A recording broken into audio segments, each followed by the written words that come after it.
Alrighty, a very happy Thursday, and welcome to another episode of the TNC Sports Talk. My name is Justin. Today is March 12th of 2026. I want to welcome you into another episode, the last episode of the week. We will not be here tomorrow. Got a couple appointments. The kids will be off of school. Just got a couple things to take care of. So we're gonna get to our weekend stuff pretty early, and we got a few things to talk about here on today's episode. It's going to be a casual episode. I will give you my predictions on who I think is going to finish where in the American League and National League East divisions this year. Next week, we'll come back and talk about the National League Central. And then we'll have a short week before the season starts, giving you our National League West coming up. You think about this, it's 2 weeks away from today before opening day baseball. All right. I say that, and I want to ask people, how do you feel about, I'm going to say the Cincinnati Reds because we talk Reds baseball here all the time. But how do you feel about your team heading into spring? I've been listening to a lot of people talk, share their opinions, and just giving me ideas. Something that we'll get down a little bit more into detail next week. I'm trying to stay positive, right? A situation like Hunter Green really takes takes any motivation that you have heading in towards this season, and it kind of throws it out the window on a brief moment. But that is the question I am asking you guys to think about heading into this weekend. How do you feel about the Cincinnati Reds or your ball club? It doesn't matter what fan you are or what team you support. How do you feel about your team this far, 2 weeks away from opening day, heading into the 2026 regular season? And as much positivity I can bring to you talking about Reds baseball and the hype that I can't wait to see the Reds out here playing. And I feel like they have a gripe on their shoulders. They have a lot to prove. I am one of those guys who thinks that they need to have this run now, not in 2 years. That clock is ticking, right? A lot of similarities of what we talk about when it comes down to Bengals football. And I feel like as close as we're getting to that destination, we're still so far away. So think about that. But I wanted to get back into football conversations. We opened up yesterday a lot of Bengals talk, a lot of Trey Hendrickson conversation, because a lot of things unraveled with the Baltimore Ravens over the last 24, 48 hours. They backed off of Max Crosby, and then they went out and signed Trey Hendrickson. Now, I think Trey Hendrickson is a fine player. I'm actually very skeptic and scared and feared facing Trey Hendrickson, facing the Ravens twice a year. I mean, can it get any worse than having to face the Ravens twice a year? Does it get any worse than facing Lamar Jackson or anybody else on that squad?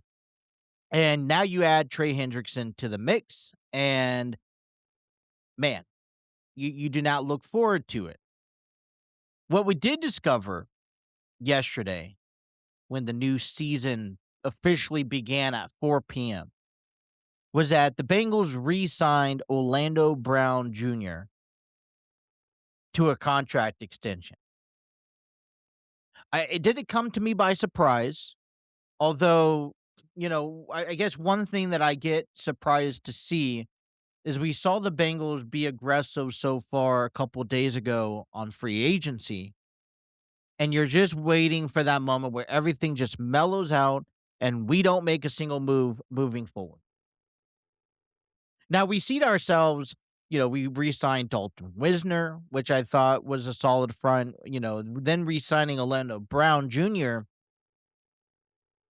I think is a great thing that it's a first steps, right? These are steps that are needing to be taken to get to the draft.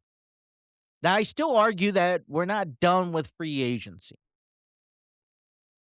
We still have a lot of pieces to fill defensively, and I feel like we need to start adding more and make a splash here over the weekend. That's what I would like to see. I would like to come here on a Monday morning and just be able to have some exciting news that the Bengals signed so and so.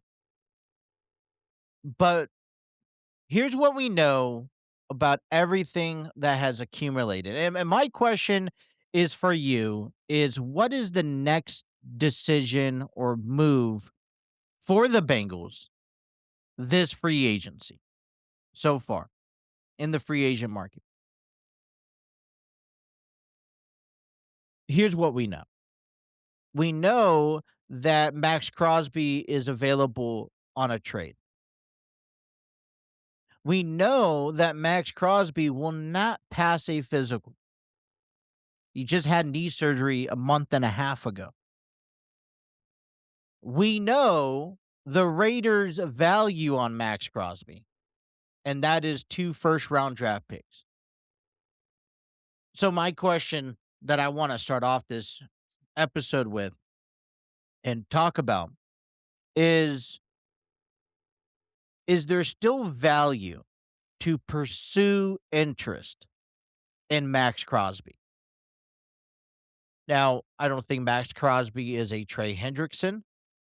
I don't think a lot of the players that are available as a pass rusher are as good as Trey Hendrickson, but I also question how good is Trey Hendrickson?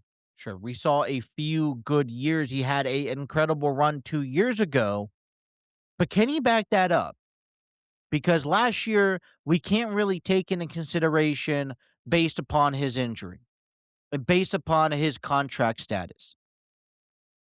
So how good is Trey Hendrickson? And this deal right now with Baltimore and this new contract extension, it's time. Look, you got paid, get better, come into the season ready to go, and we're gonna expect a lot out of you. I'm sure the Ravens are gonna hold him to a high expectation, and he's either gonna have to put up or shut up in this moment.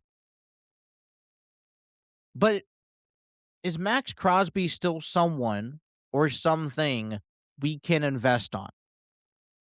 Now, we really are unclear with the status of his knee. He had a meniscus surgery back in January. Is that a risk that is worth taking to invest into a player, hoping that he's going to get healthy before regular season, that he could be an asset to this, defensive front, and he can show dominance? And look, I think for what I've seen on the field, for the way I see him carry himself on the field, Max Crosby is a really good candidate. And I don't think that the Bengals should at least pass that up with a conversation. At least have a conversation with Max Crosby. At least have a conversation with the Vegas Raiders. But we know what the Raiders are wanting out of him. 2 first-round picks. 2026, which is the 10th round pick of the first draft, and then the 2027. Is that worth it for this player? Now, we've already seen him with injuries, and he's already taken care of injuries. So does that continue heading into next year, into the year after that? How much value are we going to get out of Max Crosby? Now, as great as it sounds to talk about Max Crosby being a possible Bengals, and I'm sure the conversation is still out there until we close that door, there are other options. There are cheaper options. This is a hair in my mic on peripheral vision. Bothers me. I got OCD, you guys. But so let's look at what are our options. Now, a lot of them face similarity. They lack either talent or they lack productivity or they lack, a constancy of injuries. But the list that I was reviewing this morning, getting ready for this show, one person sticked out that I liked. I watched him with the Los Angeles Chargers for years. I watched him in Buffalo last year, and despite injuries, I think he's really well up there. He may not be the next Trey Hendrickson valued. When I say Trey Hendrickson valued, I mean we're going off of something that we saw 2 years ago, and so he has the utmost potential if he stays healthy that he could be a top tier pass rusher, and that's Joey Boza. Like you said, granted, it's injury prone. But what other pass rusher that we see here that has the high talented caliber that we see in Max Crosby and Trey Hendrickson, those conversations that are not dealing with some sort of injuries and are going to put their body on the line to get to the quarterback. Mm. So he's a free agent. Now, does Joey Boza fit a Bengals uniform? I'm not sure. But there's other players out there. Dallas Cowboys have Clowney as a free agent. Now, he kind of fits the scheme. He's not as great, but he fits what we have going on right now with, we have Maffei now as a pass rusher. We have Shamar Stewart there. Plus, these other guys that we're talking about are significantly much cheaper. We're not going to go offer. If we would have offered one of these guys a $30 million contract, we should have just kept Trey Hendrickson. But these guys are going to be cheaper. New York Giants has a Kayvon. I can't even say his last name. He's an edge, and he's a much cheaper. And but like I said, the question always lurks back around to the health. There's free agent out there, Edge Arnold, or Edge is Arnold Ibiketi. Am I saying that name right? Now, there's lack of production. He doesn't have as many sacks, but he does put a lot of pressure on the quarterbacks. So he's very talented. And so, as much as I would like to, I don't want to just be a one-trick pony here. As much as I could sit here and exclaim that it would probably be best if we focused our attention on a Max Crosby, there's other guys available that are much more affordable that we don't have to go give up draft picks for to make it work. And so, we just started this new season. We just started this idea of bringing, we know what we need defensively. We know as a fan base that we are not done at the free agent level. I don't think or see the Bengals willing to give up a lot of players or prospects in that sense to get one guy.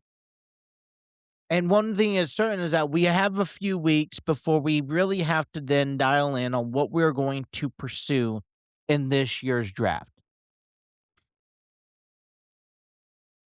Now, if we would make something work, one thing that I don't see happening that I wish would happen, that I would really put the ultimate testament for the Bengals.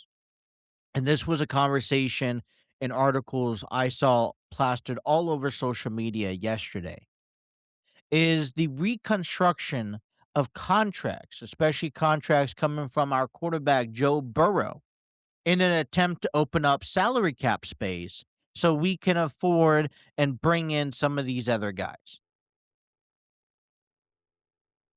Are you willing is Joe Burrow willing to renegotiate his contract, open up some cap space so that he could bring in a few players. Now, to me, from based off of what I've seen, nothing towards what Joe Burrow brings to the table. If I was Joe Burrow, I say no. You bring in the guys now. Show me that you're serious, and then I will consider opening up some of my salary cap to give to you guys. But I'm not just going to give up money and you guys go out there twiddling your thumbs and picking up, mid-average players in hopes to better this ball club, and it doesn't happen. So if there's a pass rusher out there, like you said, probably going to be hard to find someone comparable to Trey Hendrickson. But if there's a better pass rusher out there than the names that I mentioned, let me know down in the comments. And I'm interested in seeing other people's ideas.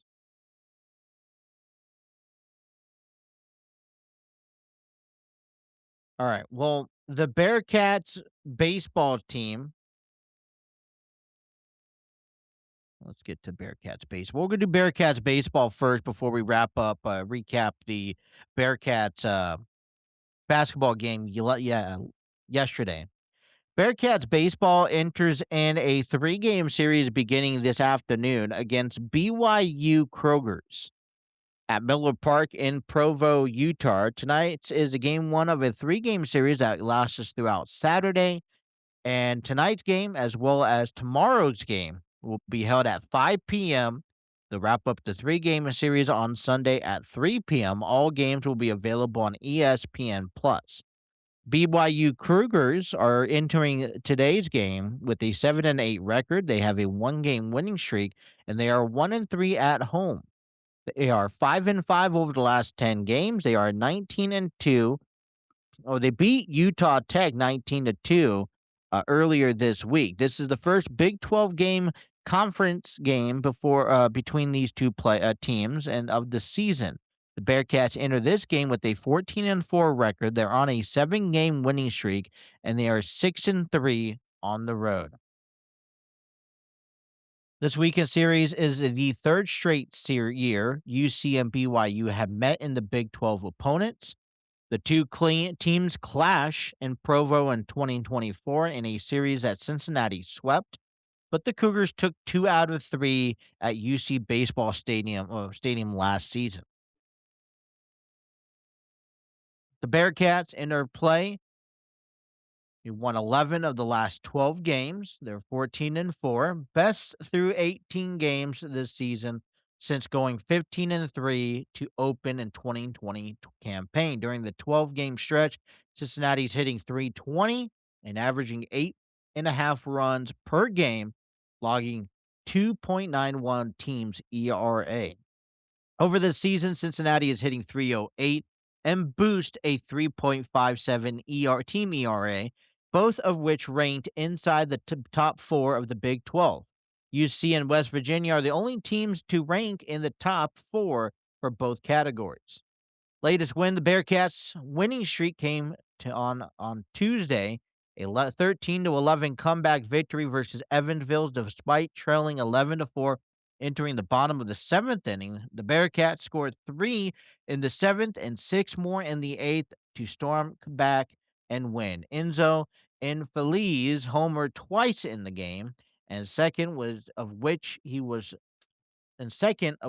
a 3-run shot in the bottom of the 8th inning that proved the game to be the game winner.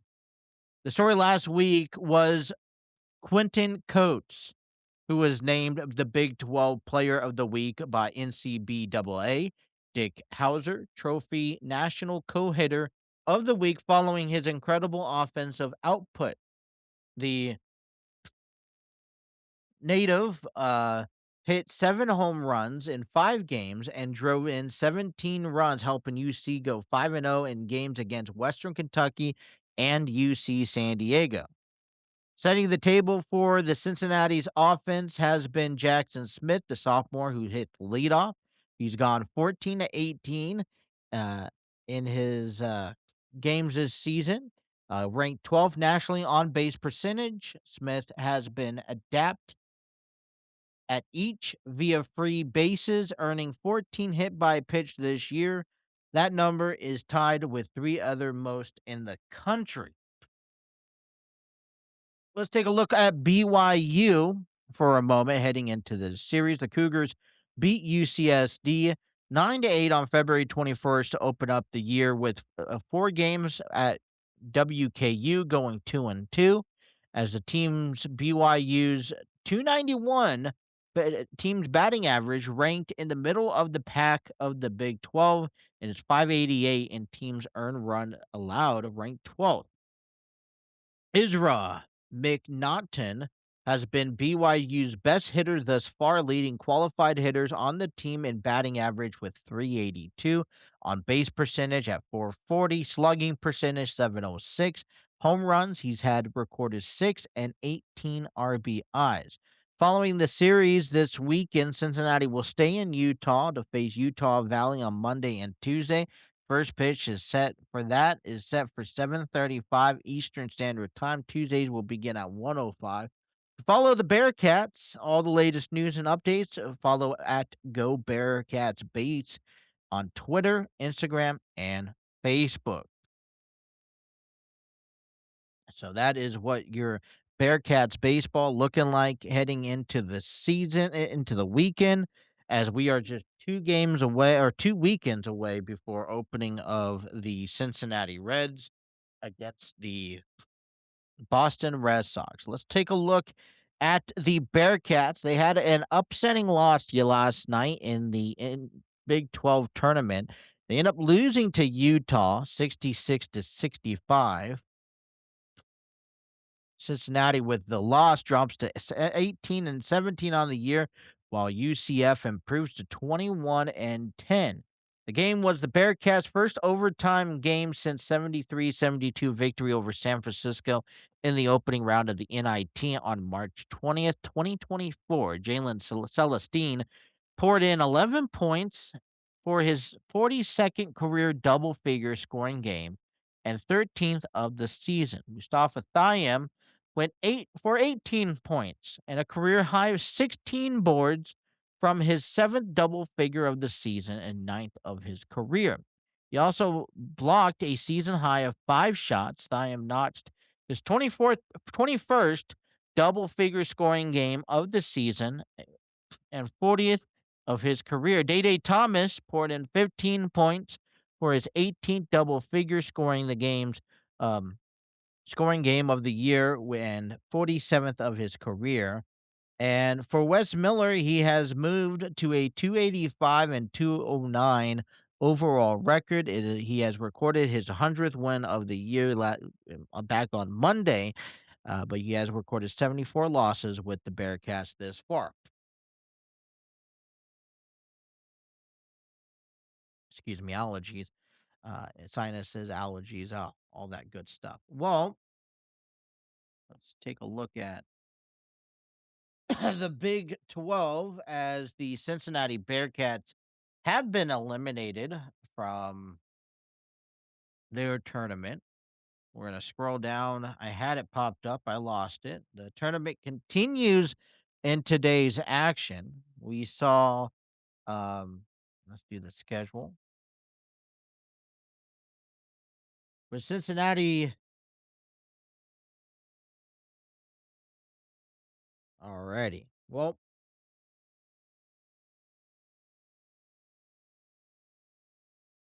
let me see what we have in the tournament.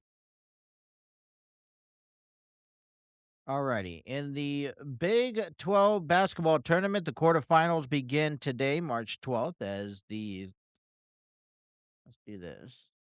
I have it here.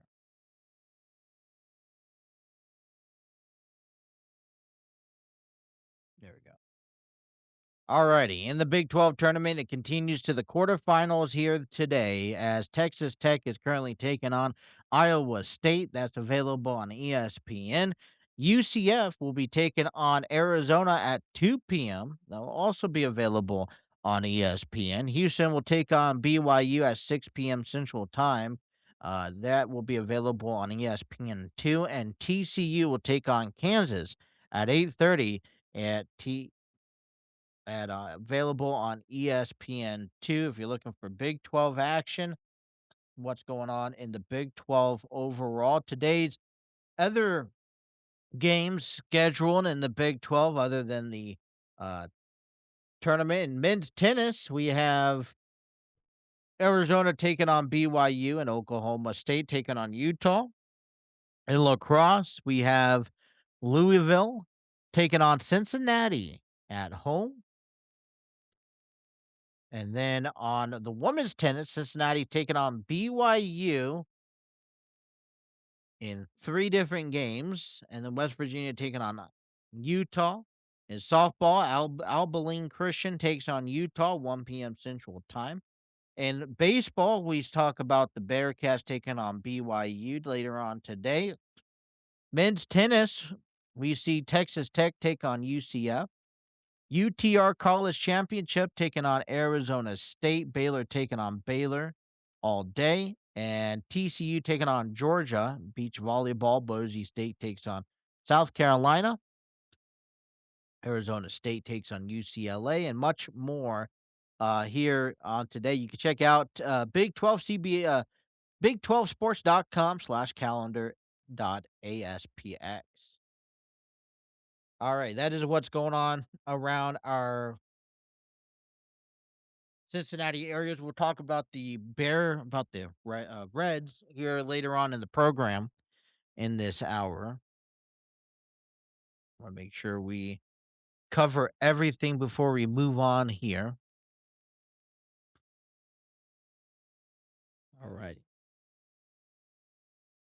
Alrighty, the World Baseball Classic continues tomorrow with the quarterfinal rounds. And boy, thank you. A big round of applause has to go towards Italy, where they beat Mexico, and they didn't just beat them, they annihilated them. And I think the final score was like 9-1 or something. It was a very big win, but Italy goes on and finishes their pool undefeated, as um they will also now be advancing to the quarterfinals, and they will be taking on Italy or Puerto Rico on Saturday, March 14th at 8 p.m. At 3 p.m., excuse me. That one's available on FS1. It'll be taking place at Daikin Park in Houston, Texas.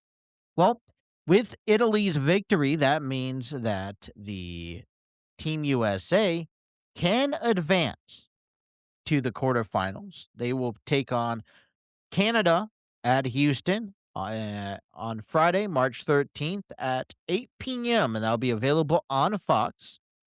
And then in the other side of the bracket, Korea takes on Dominican Republic at Miami Marlins Stadium. First pitch is at 6:30, and that'll be available on FS2. And then on FS1 on Saturday at 3 p or at Fox on at 9 p.m. on Sunday, Venezuela takes on Japan at the same stadium. So we're down to 8 teams. The winner of Korea and Dominican Republic, and then the winner of USA and Canada will face each other on Sunday. It'll be on FS1 at 8 p.m., and that'll be in Miami. The winner of Italy versus Puerto Rico and the winner of Venezuela versus Japan will go on to face each other in the semifinals on FS1 in Miami on Monday at 8 o'clock. The finals of the World Baseball Classic will take place on Fox on Tuesday, March 17th at 8 p.m. And so we are grinding down to the final days, just in time for players to get back to their teams, get ready for regular season action. And I did ask you guys this one question at the beginning of our show. How do you feel about your team thus far in spring training just 2 weeks away before the regular season begins. And I say that, and because I want to take this time and begin the second half of the hour to to talk about it. Okay, in this second half, we'll talk about our predictions of the American League and National League East divisions in Major League Baseball, where I think all teams are going to stand, and we will get you ready for spring training baseball for the Cincinnati Reds as we get ready for the weekend. But let's look at the Cincinnati Reds real quick, where we lie at. Now, there's been some really good things we've seen out of the Reds organization this spring. I think we have good issues when it comes to problems that the Reds have, right? We talk about the battling for the fifth spot of the rotation. This isn't a battle of players who aren't good. This isn't a battle of washed up, past their prime starters that look to stay in the spotlight. These are three young, talented guys that still have potential heading into this season, heading into next season. And they're fighting for one spot, now two spots, so to say. And and that's the challenge. So you got to come out of spring training ahead of the game. You got to be ready to go. You got to be willing to fight. And that creates great competition. Because just because someone's going to get called down to AAA to start the season doesn't mean that their number is not going to get called in the upcoming future. You could also sit there and then solidify yourself at the main major league level. But as much as we talk about the positives, there's negatives towards it. As we mentioned earlier this week, we discover Hunter Green being an out, and now that's opened up another spot. Well, the dynamic of all this already was in place, that these three guys that we look to have sitting in the minor leagues ready to go, they were supposed to come up throughout the course of the first half of the season. And so we would have not one, but two pitchers initially down there in AAA. So for an injury that may happen to one of our starters. Well, now we see two pitchers have to come up, and there's only one pitcher down there. So the room for error is not as great. Take a look at our offense or our infield.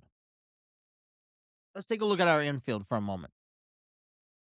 Realistically, who are we going to have at first base? I feel like it's fair to say that Matt McClain, Ellie De La Cruz, and Key Brian Hayes are going to be, or a Eugenio Suarez are going to be your second through third. I think a lot of people are confident in that Sal Stewart is, and I am too.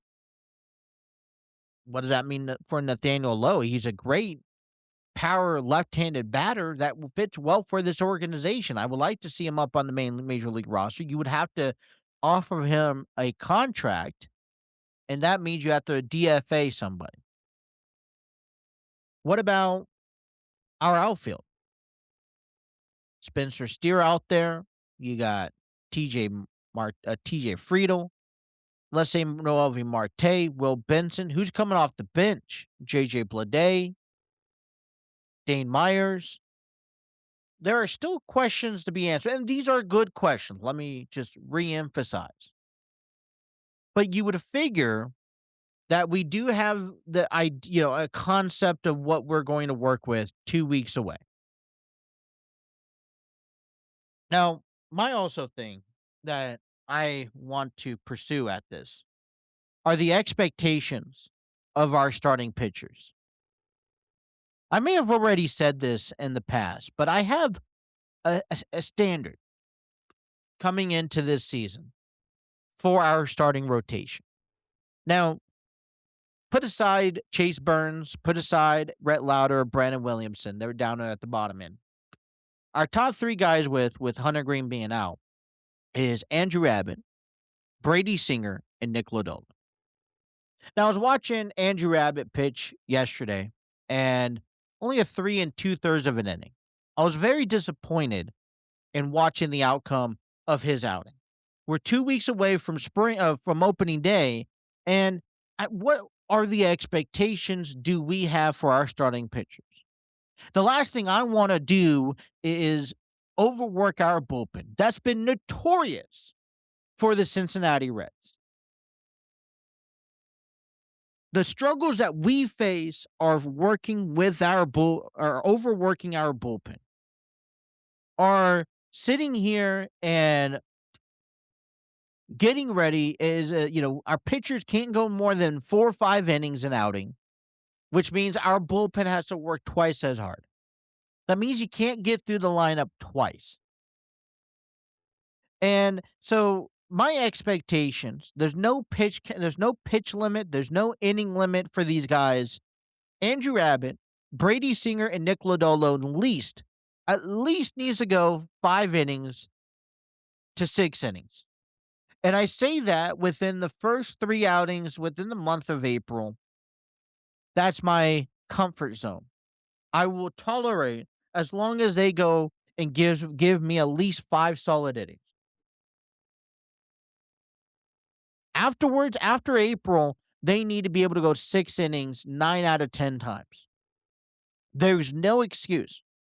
And I'll say that because if you want to be this winning team, this team that a lot of people expect to go back to the playoffs and to have a push now, not years down the road, those are the expectations. Those are what the outings look like when it comes to winning ball clubs. Why does Chicago make it to the playoffs every year? Why do the Dodgers make it to the playoffs every year? Because they're not taking their starters out after 4 innings at any point throughout the season. They're not overworking their bullpen. They have reliant pitchers that can go the distance. Whether they lose or win, they are trusted to go at least 6 innings. 5 or 6 innings is the standard, I think, today. And because they're not worried about the win or lose because they're going to get there. They're worried about making sure they don't overwork that bullpen. Now, Chase Burns, Brandon Williamson, and Brett Lauder, they're a completely different conversation. There's a little bit of wiggle room and leniency given to those players. I expect them to start the season 4, maybe 5, but just remember, the less amount of innings they have to work with, the more we put on our bullpen. I think what's scary is when you watch spring training. This is why a lot of people say don't pay attention to spring training, is that you don't see really good numbers put up. I mean, Brett Lauder is kind of the runner-up as being the 5th guy in our rotation, and on Monday, he gave up 7 hits on 5 runs. I would argue that this is why we don't watch it, because their ERAs are high, their runs allowed are high, there's inconsistency right now, but we don't have room this season to allow inconsistency to start us off. Like I said, we're talking as if we are to go to the playoffs this year, win a division this year. And if that's the case, we don't have any room for errors or mistakes or for slow starts for anybody. And now our ace, our top tier player, the guy that we need leading the way is out. He's going to be out for half the year.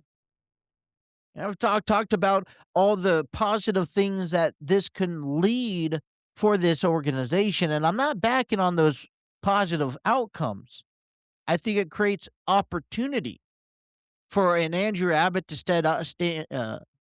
to step up and to be our ace, a left-hander ace throughout the first half of the year. It also helps that these younger guys are able to step up and get the experience, but we're also banking on that no one else gets hurt.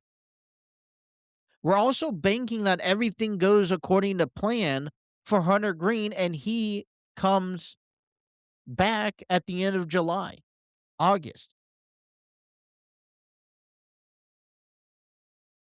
So, like I mentioned, I want you guys to think about this throughout the weekend. But what is your team? If it's the Cincinnati Reds, let's chat it up. If it's another team, I'd like to hear about it so you guys can tell me your honest opinion and I can, understand where that team stands from someone else's point of view. But where does your team stand 2 weeks away heading into the regular season? Are you content? Are you satisfied? Uh are you scared? Is there something that you're worried about? Let me know so we can have those conversations.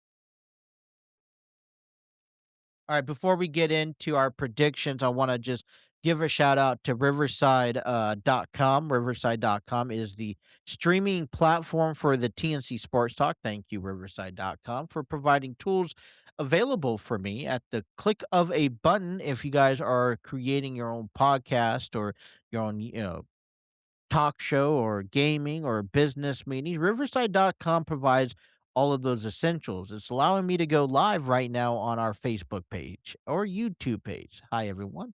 And it will allow you to do a lot more. You can record, you can live, you could have guests, you could have scripts or translations on your teleprompter.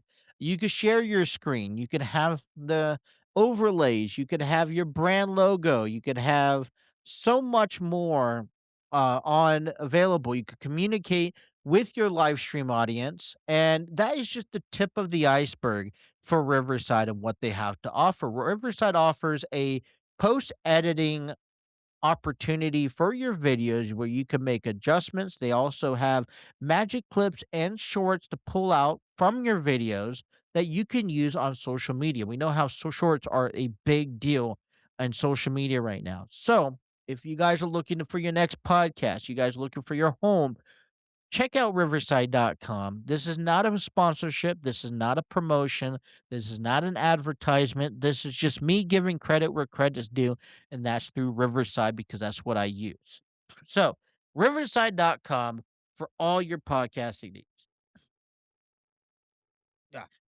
Alrighty. So, I want to give you my predictions heading in because, like I said, we won't be here tomorrow. I want to recap just briefly what the Blue Jays and Rays have to offer heading in this year.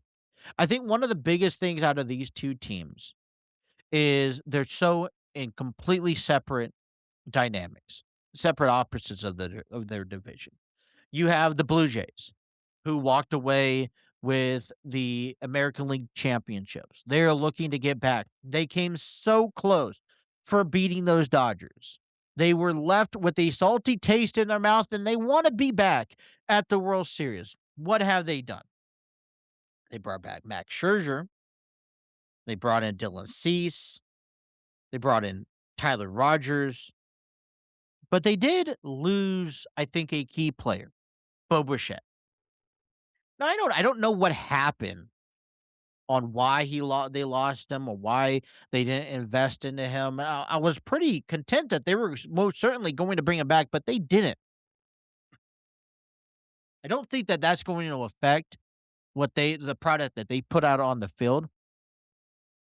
But I guess it's still new to me. I'm still adjusting to how Bo Bichette's a New York Met. I don't think it's going to affect the way he plays. I don't think it affects either team significantly. He's not. I don't think he wasn't a Vladimir Guerrero, but I do feel like the Blue Jays are lost.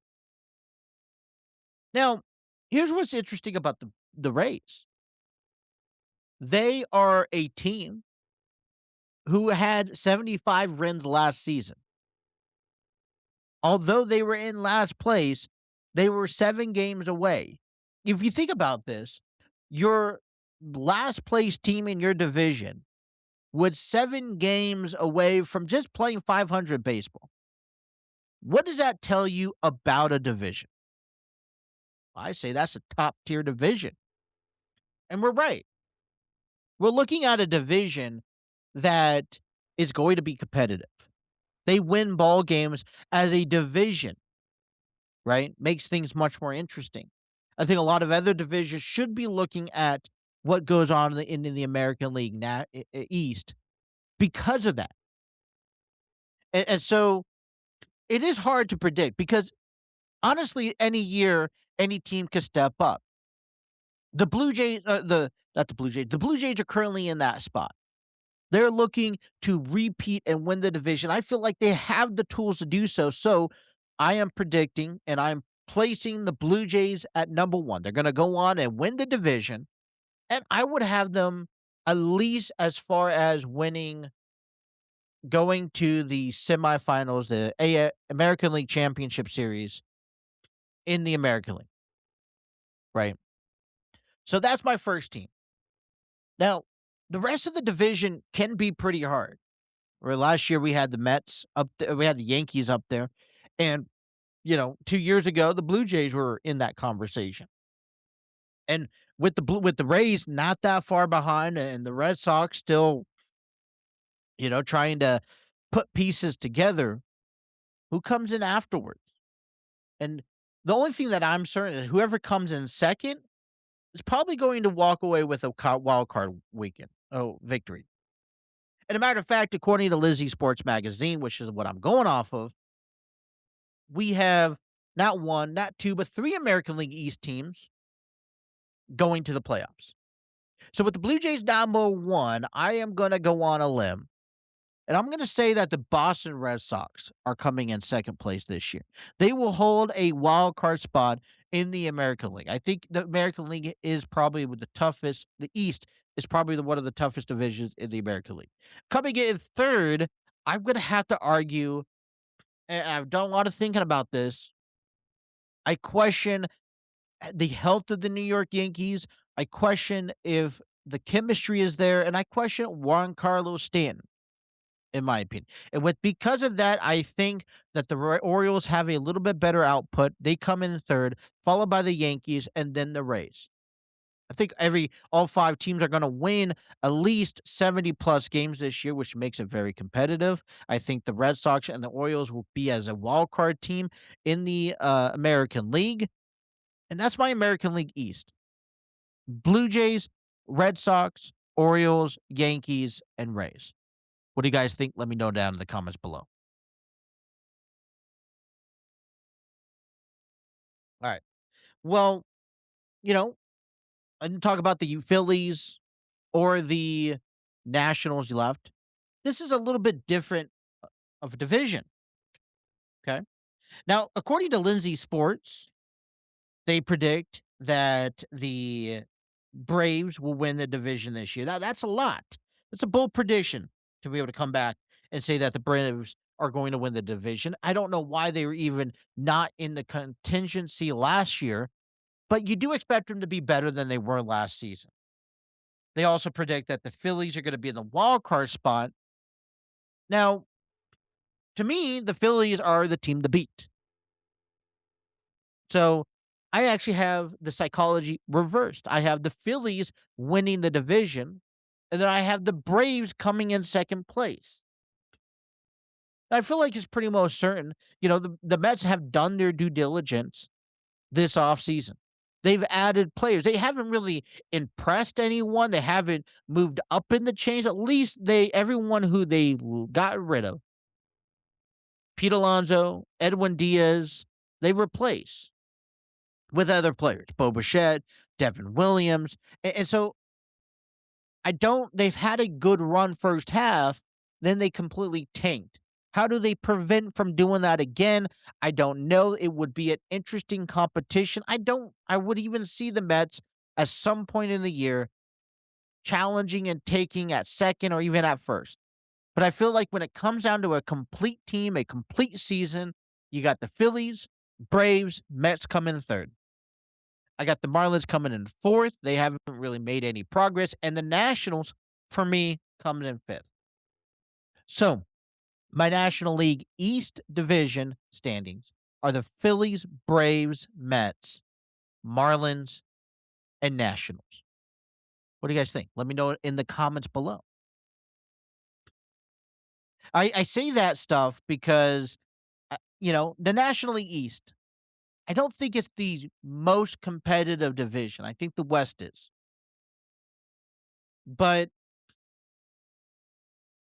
we saw out of the Orioles, we saw out of the Braves, their style of baseball, the perceivance of how they were reciprocated last season does not reflect who they are as a unit.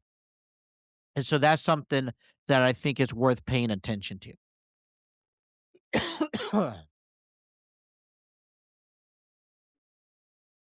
So next week, we will talk about the National League Central. We'll cover all 10 teams as well. We should be back 5 days next week. So we should be able to cover everything that's going on. All right, let me run you down what the Cincinnati Reds has going looking like this coming up weekend. Like I said, we're 2 weeks away from the regular season beginning. Let's start off with yesterday's game. The Reds beat the Milwaukee Brewers 6-3. The Reds put a lot of their runs early on, as they put up 5 runs in the first 3 innings. Andrew Abbott went on and picked up the victory. He pitched 3 2/3 of an inning. He gave up 6 hits, gave up 2 runs. He walked 2 batters at 5 hits. Now, given it's spring training, I'm sure they have assignments beyond innings pitch that they have to complete. But the question I have is, as your opening day starter, is that talented enough? Is that good enough for a guy that we need to help lead this team? Like I said, my expectation, 5 innings. My expectation is giving up, 2 runs. I don't think is bad. Walking 2 batters, I need fixed. Okay. So given that, okay, what else did we see? We saw Matt McClain hit a home run yesterday. We know he's ready to go. He looks ready to go. He feels comfortable at the plate. That's what we want. We also saw Noah Marte hit a blast in yesterday's game as well, and Jose Trevino. So great stuff because, the Reds are talking that about needing, Marte to step up, Jose Trevino. He's a great catcher. We want him in the everyday lineup as well. Those are going to be key factors. So we saw a solid win. It feels good to get a win, right? Even during spring training time. Today, the Reds will take on the Los Angeles Dodgers at Camelback Ranch Stadium Field in Glendale, Arizona. It's actually a nighttime game. So first pitch is scheduled for 9:05. The Reds enter in with a 9-8 record as the Dodgers enter in with a 12-6 record. We will have left-handed pitcher Nick Lodolo on the mound. He's 1-0 with a 1.80 ERA and 8 strikeouts. Another pitcher we are expecting to get comfortable and ready to go for opening day. Except for me, opening day is going to be right around the corner. So that's Thursday night. We also have a split squad on Friday as the Reds will go over to Scottsdale Stadium in Scottsdale, Arizona to take on the Giants at 7:05 p.m. Eastern Standard Time. That's the first game. No pitchers or lineup has been announced. And then the Reds will host the Giants in the split squad at 9:05 p.m. Eastern Standard Time against the San Francisco Giants on Saturday. We will see the Reds back at Goodyear Ballpark taking on the Texas Rangers. The Rangers will have a split squad as they will host the San Diego Padres. First pitch is at 4:05 p.m. And then on top of that, for Sunday, wrapping up the weekend here, we will see the Reds on the road at Peoria against the Seattle Mariners. So that is weekend action baseball for you at its finest for the Cincinnati Reds. Now, something that we didn't talk about today, we're not heading into the weekend, really talking about. I'm going to take some break. I'm going to read some more stuff and come back Monday. Is going to be WWE. We know SmackDown is coming up tomorrow night. The road to WrestleMania continues. Um, we know that Drew McIntyre. There's a lot of matches we still have not seen. Um, and we're starting to issue time, right? So, what's the WrestleMania plan for Tiffany Stratton? What's the WrestleMania plan for Drew McIntyre? We know there's something there. What's the plan? Is there a plan for Jacob Fatu? What's the plan for the Wyatt Six? What's the plan for MFT? So, a lot of questions are still out there, and we would like to start knowing some answers, considering that we're just a month away. Just a month away. Only a month away from WrestleMania, right? Gosh, that's going to be interesting. All right. Well, we will return back on Monday. Tomorrow we'll have off. And we will recap SmackDown. We'll start the National and American League Central teams and their previews. We'll also recap baseball. What happened with the Bearcats? What happened with the Reds? And I hope that we get more information as free agency continues. I've told you this at the beginning of the week, okay? And this is what I said. I said, look, great, we signed 2 players. Great. We are ready.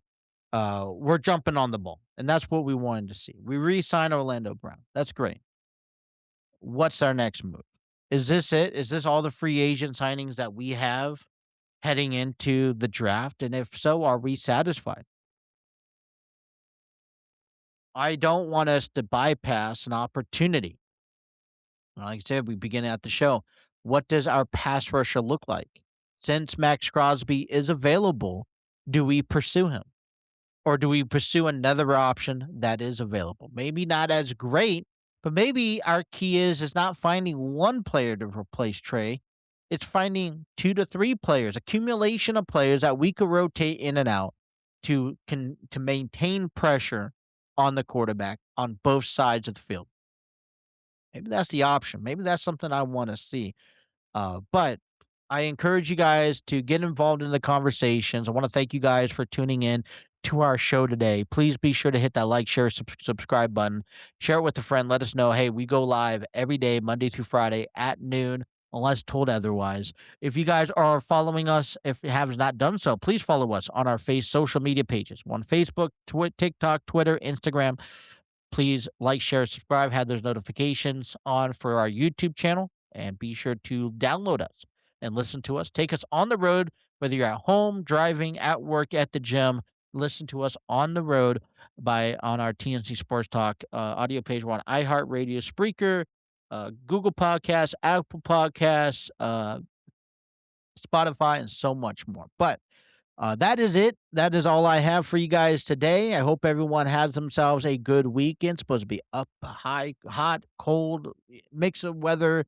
Man, wait, just where's that springtime coming? Why can't we just have a constant 60 degrees? But wherever you guys are at, I hope you guys enjoy your weekend. Until Monday, you guys enjoy your weekend. Take care and have yourself a good weekend. All right, we'll see you next week. Thank you guys for tuning in to TNC Sports Talk.